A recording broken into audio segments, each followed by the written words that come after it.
Hey guys, this is Paul Jang, and today we're going to be talking about land investing lifestyles. Like, can you do this while living off-grid or overseas? So I took the most kind of extreme kind of scenarios.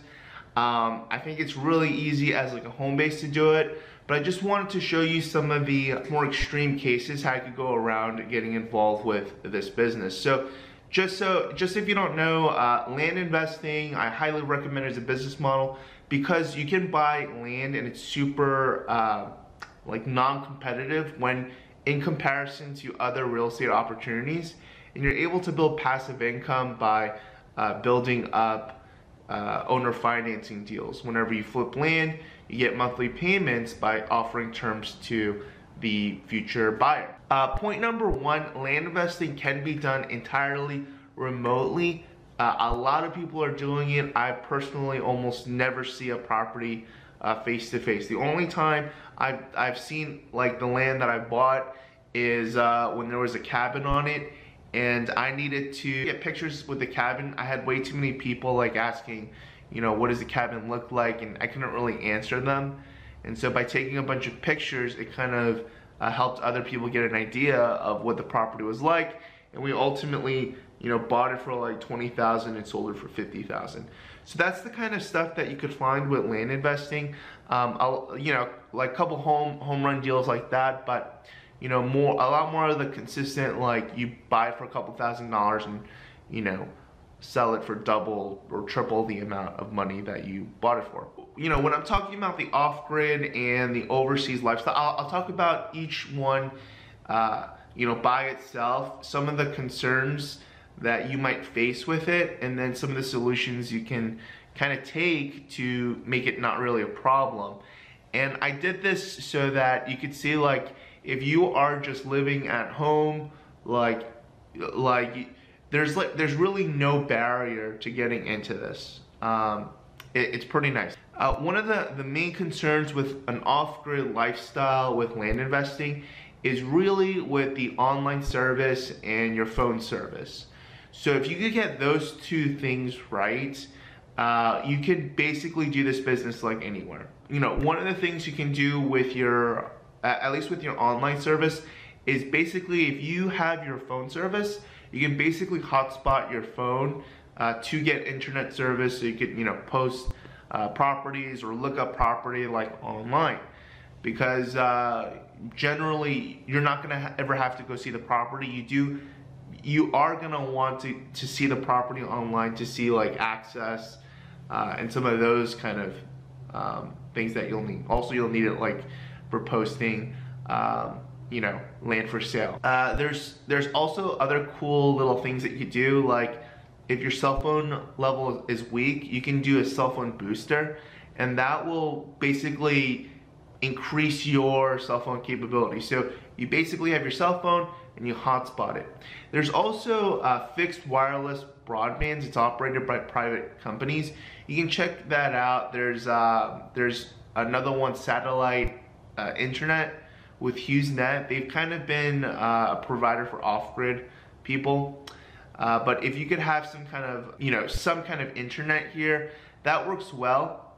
And kind of on the flip phone, if you have the internet and you use like HughesNet or, you know, some of these other private companies that have a fixed wireless broadband, you know, and you just don't have the phone service, you can use an online phone service, you know, like Google Voice or Skype to kind of get you by, right? So as long as you're able to have at least one of these things, right? Either the phone and you get the hotspot going, or if you have the internet and you use the internet to get your phone service, as long as you have one of those, you'll be golden for the land investing business. It's really not a problem. The other thing with living overseas that you might have problems with is not having access to a notary. This becomes a problem, you know, whenever you're closing on property. In the United States, generally, whenever you're closing on real estate, you have to sign documents, and in those documents, there's usually some kind of notary, basically guaranteeing like, hey, this person is the person that's signing this document. The other thing that you might find challenging is not being able to receive and send mail, physical mail, but all of these can be solved just with the new technology and different services available. So at least with the notary services, if you're overseas, and this kind of applies to off-grid living, is there's always notary services with the consulate and the emissary. You just have to set up an appointment, and that could be a hassle. But another thing that you could do is there's increasingly counties are opening up to online services that give notary services. There's one called notarize.com, and as counties become more technological, basically this will be an option for you. In regards to sending out mail, receiving and sending it out, there's a company called iPostal One, basically a digital mailbox with forwarding capabilities.